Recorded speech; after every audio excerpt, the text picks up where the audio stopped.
Harvey Weinstein has been pronounced guilty of rape and sexual assault by a Los Angeles jury, marking a significant development in the downfall of the former movie mogul. The 6-week trial featured testimony from Jennifer Siebel Newsom.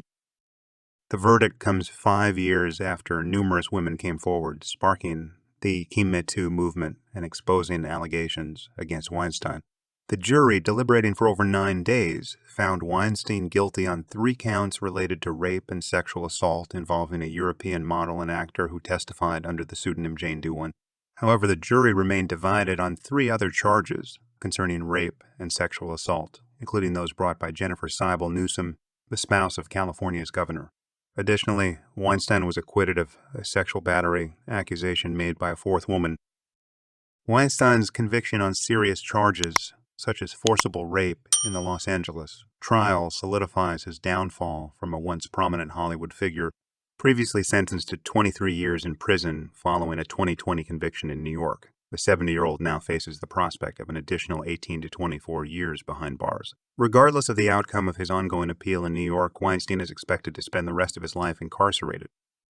The jury's failure to reach a verdict on the criminality of Weinstein's actions towards 2 women, including Siebel Newsom, could be a challenging outcome for the numerous women who have spoken out about their experiences of sexual assault or harassment by Weinstein during his decades-long career. Jennifer Siebel Newsom, who faced tactics aimed at shaming the victim during the trial, commented on the verdict, stating, "Throughout the trial, Weinstein's lawyers used sexism, misogyny, and bullying tactics to intimidate, demean, and ridicule U.S. survivors. This trial was a stark reminder that we, as a society, have work to do." This marks the 2nd instance where Harvey Weinstein had been found guilty of sex crimes. In his earlier New York criminal trial, the jury delivered a similar mixed verdict, convicting the former producer of rape in the 3rd degree and sexual assault, but acquitting him of charges of predatory sexual assault and 1st-degree rape. In the recent Los Angeles trial, the jury unanimously convicted Weinstein on all 3 charges related to Jane Doe 1. This accuser had recounted her traumatic experience during the 2013 Los Angeles Film Festival when Weinstein unexpectedly appeared at her hotel room door. She testified that he coerced her into performing oral sex and subsequently raped her. Her emotional testimony, detailing feelings of shame, guilt, and self-destruction, led to a poignant moment in court, with the witness sobbing so intensely on her first day of testimony that the judge adjourned proceedings early. Weinstein's defense team vehemently contended that her narrative was entirely fabricated. In response, they presented the jury with images of the accuser's seemingly upbeat social media posts in the days following the alleged assault. Reflecting on the challenging trial experience, Jane Doe 1 expressed determination in her statement after the verdict, saying, "The criminal trial was brutal, and Weinstein's lawyers put me through hell on the witness stand. But I knew I had to see this through to the end, and I did. Harvey Weinstein forever destroyed a part of me that night in 2013, and I will never get that back," she said. The jury's inability to reach a verdict on 3 of the 7 criminal charges faced by Weinstein, involving 2 different alleged victims, followed weeks of graphic and emotional testimony. A total of 8 women recounted their experiences, testifying that Weinstein had raped or sexually assaulted them at various hotels worldwide, often during meetings they believed were for professional networking in the film industry. Weinstein faced criminal charges only for the alleged assaults that occurred in California, involving 4 of the women.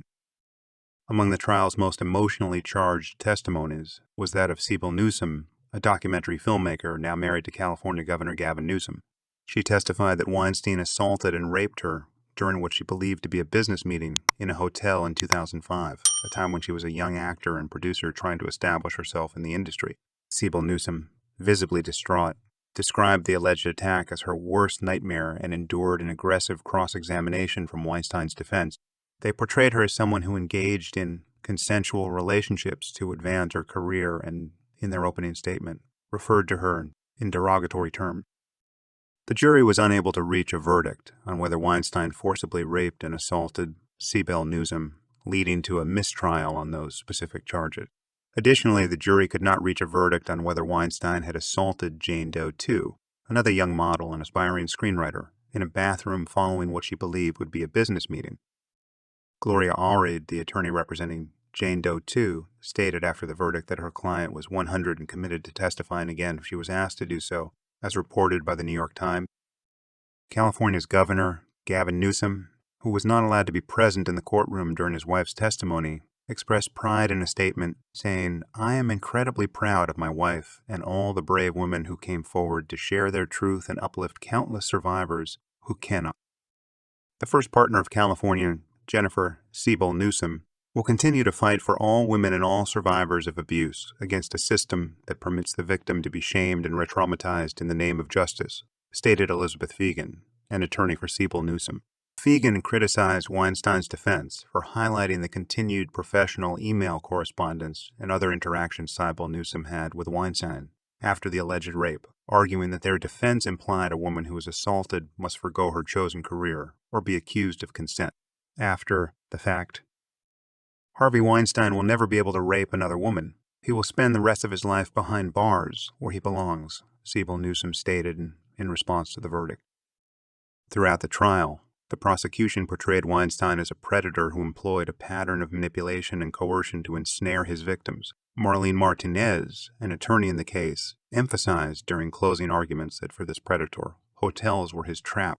She pointed to consistent patterns in the testimonies of women who described Weinstein approaching and attacking them in similar ways. Martinez asserted that Weinstein's accusers were pursuing their dreams in Hollywood, but at the end of that dream was the monster at the end of that table. He can't do this to anyone else. Weinstein, who opted not to testify, appeared visibly diminished and pallid as the trial progressed. When the initial guilty verdicts were announced on Monday, he seemed to bury his head in his hands.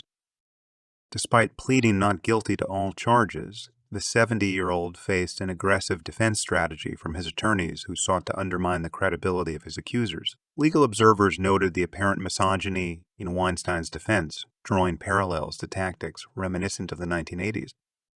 The defense contended that two accusers fabricated their testimony, portraying the encounters as consensual and transactional. They argued that these women were attempting to retroactively characterize consensual encounters as assault.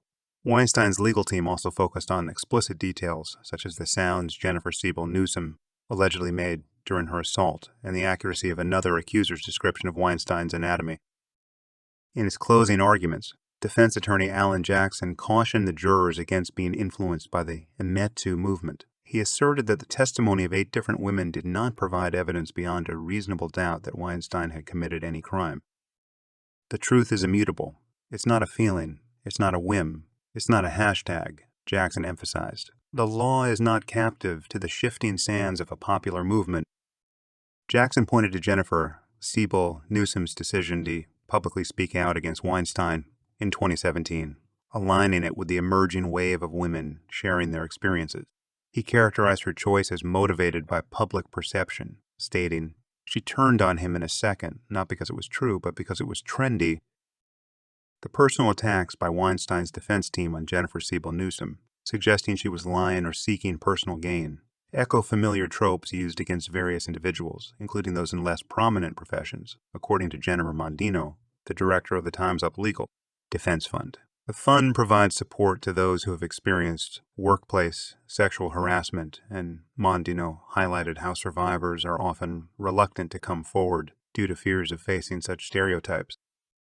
Robert Weisberg, a Stanford law professor specializing in criminal law, emphasized the importance of recognizing that juries carefully weigh evidence and the standard of reasonable doubt for each charge in a significant case. He noted that jurors might be willing to convict on some counts while acquitting on others if they have uncertainties, as it is not an all or nothing decision. Weinstein initially faced 11 rape and assault charges from 5 accusers, but prosecutors dropped 4 charges related to the 5th accuser who did not testify. The latest conviction is seen as a victory for victims of sexual misconduct by high-profile individuals, following legal setbacks such as the dismissal of Bill Cosby's conviction last year. The rape trial of actor Danny Masterson ended in a mistrial, and actor Kevin Spacey won a sexual battery civil trial in New York. Weinstein's potential release due to an appeal has raised concerns among the dozens of women who have spoken out against him. Dawn Dunning, who testified in Weinstein's New York trial, expressed worry about the possibility of him being released, emphasizing the need to prevent him from continuing his past behavior. For the women who testified, it honestly didn't matter which counts the jury chose to convict on, and which they did not, said Dunning. The paramount concern is ensuring Weinstein remains in prison to prevent further harm to others.